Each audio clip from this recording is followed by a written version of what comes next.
Okay. Happy Lord's Day po sa inyong lahat. Ngayon ay linggo, araw ng Panginoon. Hindi pa kayo nakakapagpunta, hindi pa kayo nakapag-church, meron pa pagkakataon na po. Walking po tayo, exercise sa ating mga paa. No? Walking. Pero may salita ng Diyos, siyempre. Ano yung salita ng Diyos? Tungkol po sa kasalanan. Okay? Tayo na. Basahin ko po sa Biblia, Roma 5:12. Ang kasalanan ay pumasok sa sanlibutan sa pamamagitan ng isang tao. Si Adan po yun. At ang kamatayan ay pumasok sa pamamagitan ng kasalanan. Dahil dito, lumaganap ang kamatayan sa lahat ng tao sapagkat ang lahat ay nagkasala. So kung walang kasalanan, ayon kay Pablo, walang atol. Dahil mayroong batas. Pag nilabag mo yung batas ng Diyos, nagkasala ka. Dahil nagkasala ka, may bayad ang kasalanan. Ano? May bayad. Okay. Start na po tayo sa walking with biblical teaching. Good morning. So, maliwanag po ang sinabi ni Apostol Pablo, kung walang kasalanan, walang pag-atol. Ang kasalanan po ay nandito na sa mundo. Pero hindi gumagalaw yung kasalanan. Pero nung gumalaw yung kasalanan, dahil po kay Adan, kaya pumasok ang kasalanan at lahat ng tao nakakaranas ng kamatayan. Dati ang tao walang kamatayan, eternal sila. Dahil po sa kasalanan na kagagawa ni Satanas, pumasok ang kasalanan, pumasok ang kamatayan. Kaya marami ngayong namamatay na tao. Amen. Okay, walking tayo. Maganda po ito sa daloy ng ating dugo. Sapagkat ang walking ay ang sirkulasyon ng ating dugo mula sa paa papuntang hutak. Kaya payo nga ng doktor, walking para hindi lumapit ang dugo mo, kundi mag-circulate, sabi ng mga doktor. Okay? Patuloy tayo sa biblical teaching. Sabi ni Pablo, kung walang kasalanan, walang pag-atol ng Diyos. Maliwanag, ginahatulan ng Diyos ang kasalanan. Tandaan nyo. Pero kung ang tao naman ay gumagawa ng kasalanan, natural ang tao aatulan ng Diyos. Dahil sa kanyang kasalanan na kanyang ginagawa sa mundong ito habang siya'y nabubuhay. Ang ano man ang gawin niya, masama't man mabuti, lahat yan ang sabi ng Biblia, ipagsusulit sa Diyos. Ano po? Kaya, hindi mo masabing ang iyong ginawang kasalanan ay wala man nakakakita. Maaaring wala nakakita sa iyong kasalanan ginawa. Pero tandahan mo, meron Diyos na aatol. Tignan natin, babasahin po natin ang Biblia.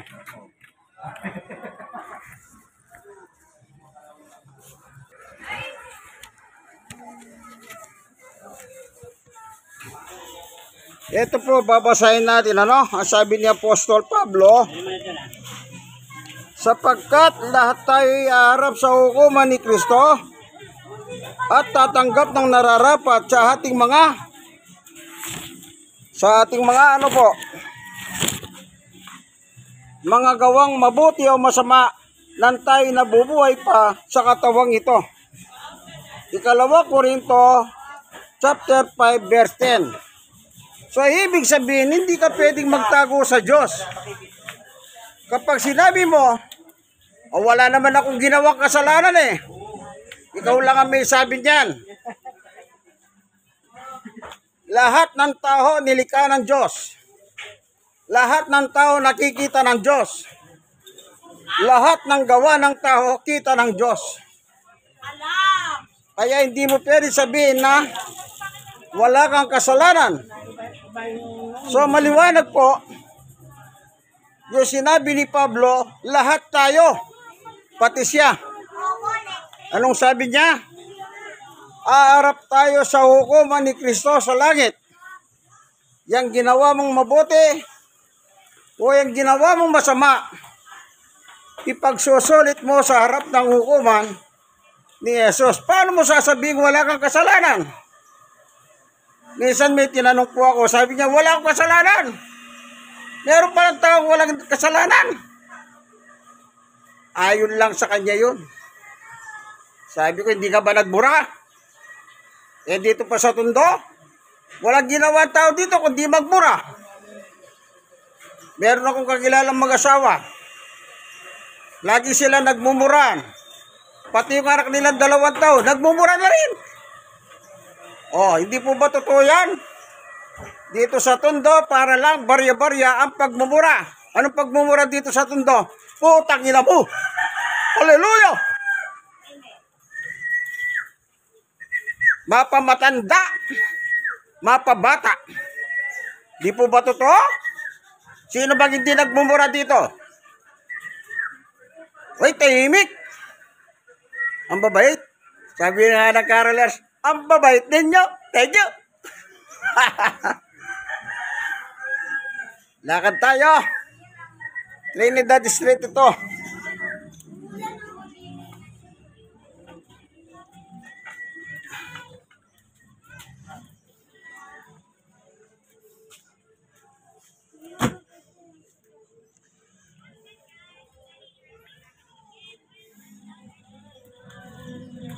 Lakad.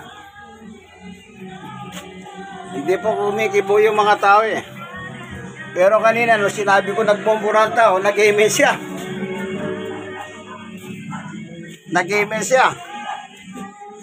Oh, iskinita ito, mga maliliit na iskinita. Lakad tayo. Uy, galit ang aso.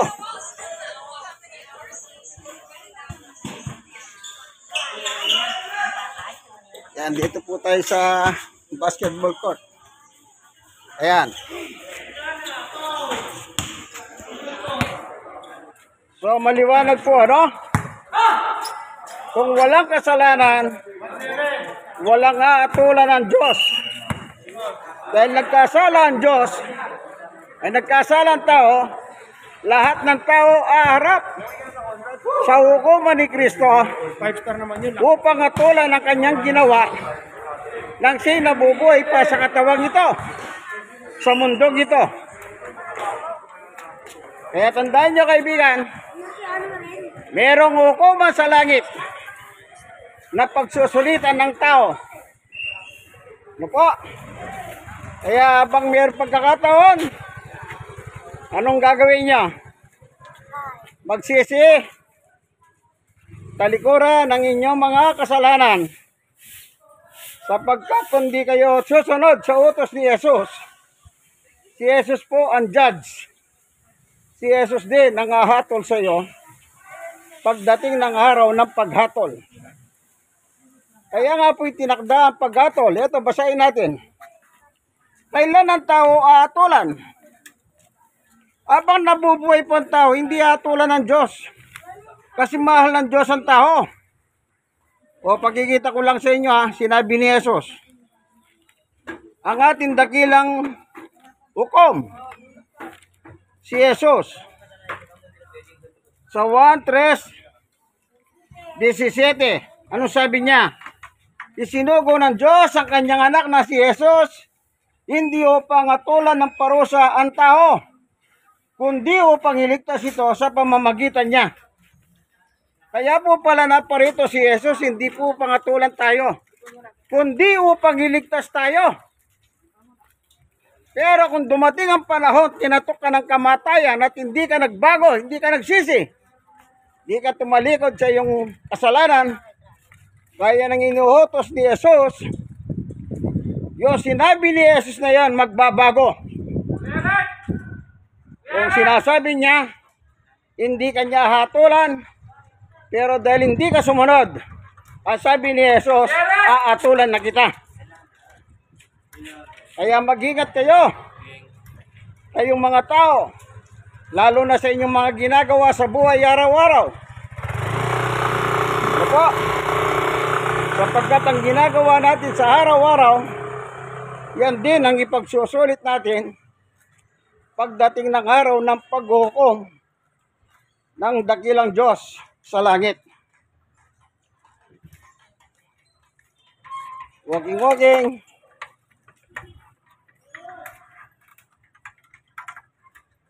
Alam niyo, yung mag-walking ka, maganda sa katawan yan.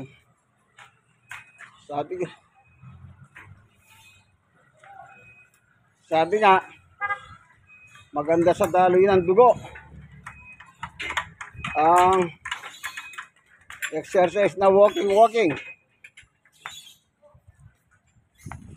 Sira na, ginagamit mo pa.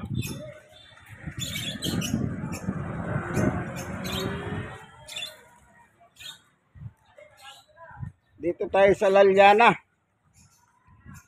Nako, Lalyana.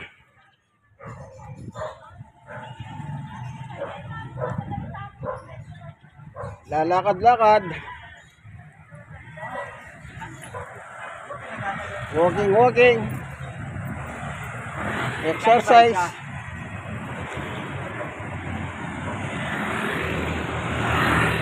Ano po? Purihin ang Panginoon. That is good. All the time. No? Mabait ang Diyos. Lahat ng gagawin mo ba nabubuhay ka, hindi ka hatulan ng Diyos. Sisingilin ka lang ng Diyos pag ikaw ay namatay na. Doon mo malalasap ang atol ng Diyos kapag ikaw ay patay na.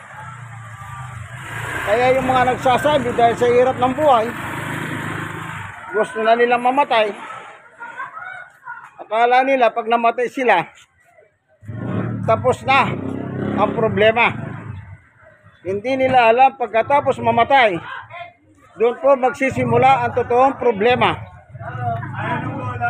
Yan ang totoong magiging problema mo kapag namatay ka na. Kaya kayo nag-iisip na gusto ng mamatay dahil sa hirap ng buhay, mag-isip kayo. Mag-isip kayo. Apo, babasahin natin sa Biblia. Sabi ko nga po sa inyo, pagkamatay ng tao, doon kasi singilin ng Diyos sa iyong utang. Pero hanggat nabubuhay ka, hindi ka sisingilin ng Diyos. Kasi nasa ilalim tayo ng biyaya ng Diyos. Nasa ilalim tayo ng hawa ng Diyos. Kita nyo? Pag umigil ng tawad, pinapatawad ka kahit walang yaka. Oh, anong ibig sabihin yan? Nasa ilalim po tayo ng hawa ng Diyos. Itong panahon natin ngayon, biyaya ng grace. Grace kung tawagin to. Yung awa. Pero pag namatay ka, yung awa ng Diyos mapuputol yun. Mapuputol yun. Kaya akala ng tao, walang katapusan ang awa ng Diyos. Meron po. Tingnan natin na sinabi niya. Anong sabi ni Jesus? Nang siya ay nangaral. Ito, basahin natin. Magmula noon, nangaral si Jesus. Itinuturo niya magsisi kayo at talikuran ng inyong mga kasalanan sapagkat dumating na ang kaharian ng langit. So maliwanag ang utos ni Jesus. Anong utos niya? Lahat ng tao magsisi. Talikuran ng kasalanan. Yan po ang repentance. Halimbawa, drug addict ka, tama na. Huwag ka nang magtinda ng droga. Pero ang problema ngayon, droga pa more. Di po ba? Bangag, bangag, bangag. Di ba? Oh, kasi masarap daw ang droga. Ewan ko, hindi naman ako nagdodroga eh. Si nanay, Santa Maria Bulacan daw. Lalayo ka pa, dito lang sa lugar mo, nanay. Dito, wala. Oh, Doon, sa Santa Maria Bulacan, marami. dito lang. Sa Tondo. Wala nga. Sa karanasan ko rito. Opa na. Yan. Ano sabi nila? Oh, biglaysan ni Manalo ko. Ha, Ako ko ni ano, Manalo, ang tulisa. meron po akong isang lugar dito sa Tondo. Sabi nila, ang gandyang ka lang. Huwag kang pupunta rito. Bakit? Yan. Ah. Hindi ba totoo yan? So, nagdipesa pa yung nanay. Iglesia daw ni Cristo. Hallelujah. Kaya sabi ng ating Panginoong Yesus, magsisi kayo, talikuran ang inyong mga kasalanan. Ibig lang sabihin ni Jesus, talagang may kasalanan tayo.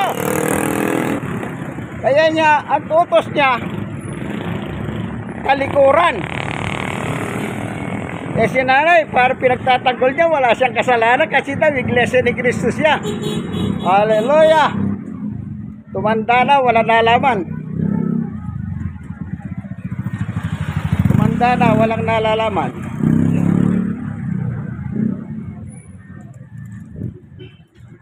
So,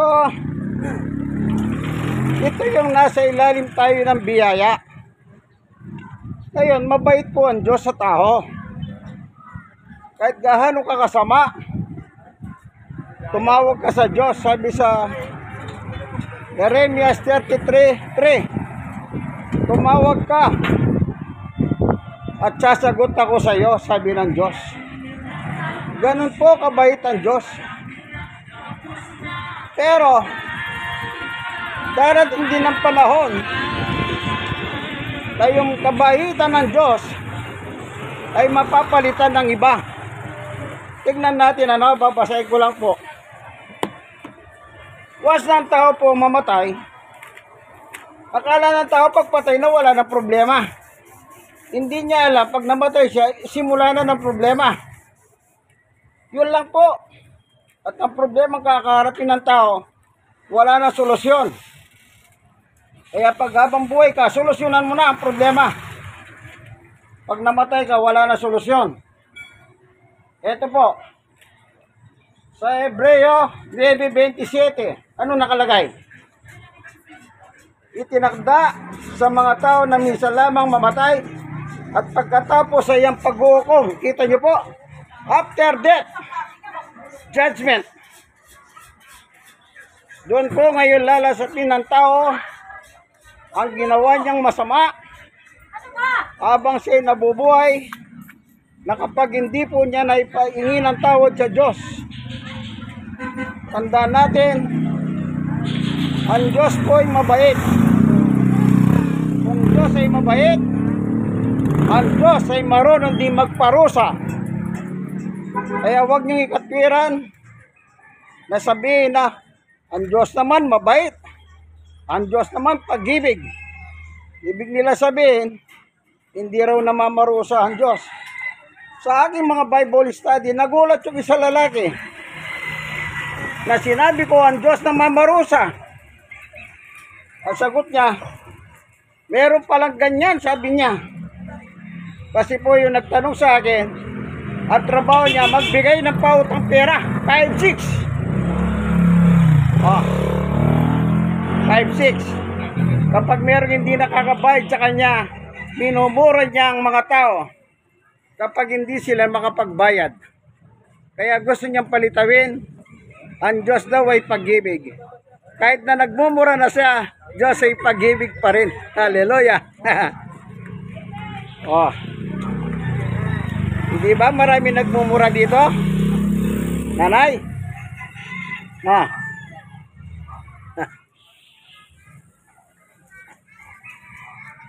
Purihin ang Panginoon.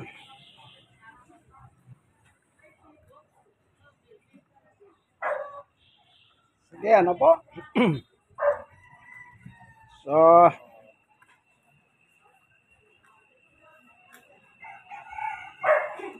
walking tayo. Kaya hanggat malakas po kayo, sundin niyo yung sinabi ni Jesus. Magsisi at talikuran ng ating mga kasalanan para tayo pagharian ng Panginoon Diyos. Amen.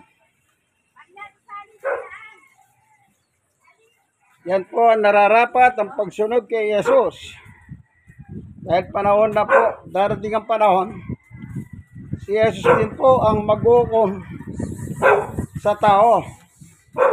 Kaya wala kayong o wala tayong may kakatwiran. Lahat tayo harap sa hukuman ni Jesus. Yung hukuman dito sa lupa, kaya mong tapalan ng pera. Pero pagdating sa hukuman ni Jesus, hindi mo siya kayang tapalan ng pera. Kaya bakit? Hindi na uso ang pera sa langit. Kahit gaano kakarami ang yung pera dito sa ibabaw ng lupa. Sapagkat ang pera po, nakakita na ba kayong pera? Ano nakalagay sa pera? Ginagamit para sa bayarin. Pambayad lang ang pera.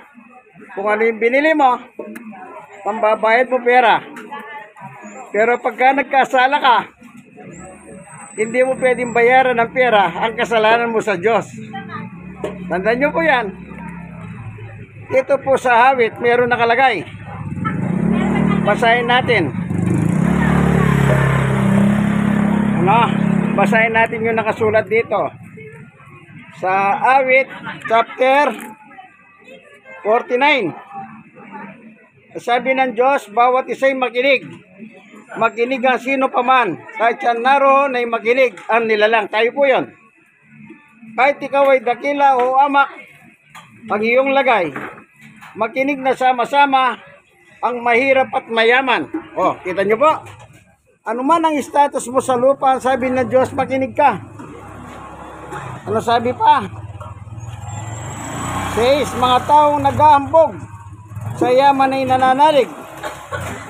Dahilan sa yaman nila ay tumataas ang pag-iisip. Pag yumaman ng tao, mayabang. Totoo yun, nakalagay sa Biblia.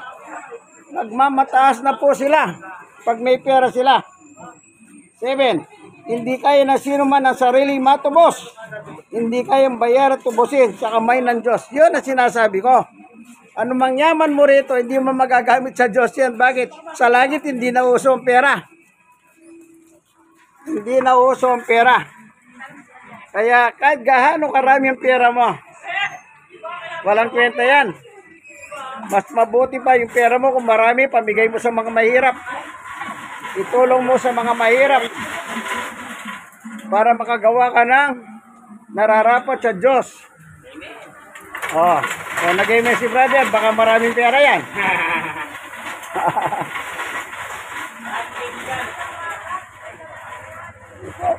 Sige, walking tayo.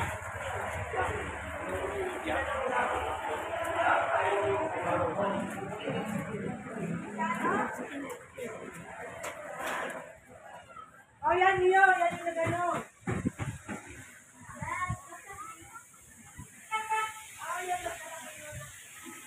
God is good all the time. Yung walking, maganda talaga yan. Kagaya ng ginagawa ko. walking na, meron pa rin salita ng Panginoon. Ano? Yan. Hanggang dito na lamang po, ano? Itong ating munting video, dito lang po sa Tunduyan, District 1, Tondo, Manila. Ang Bibliang hawak ko, amen. Ang Biblia ng mga pastor. Dito, pupunta tayo dito. Nandito pa yung pupuntahan natin. Magbabible study tayo sandali sa kanila para makapaginig siya ng salita ayon sa Biblia. Ayon sa Biblia. Dito. Wala na, nailibig na pala yung patay dito. Yung patay kasi dito. Last night pala kahapon. Kaya maraming tao.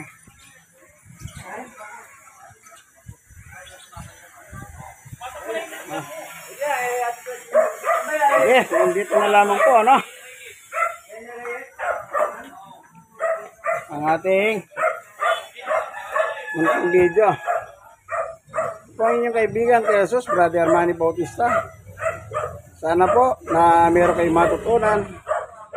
Like and share. Ganun din po kayong mga nasisharean, mag-share po kayo. Salamat po. Ito ang inyong kaibigan kay Jesus.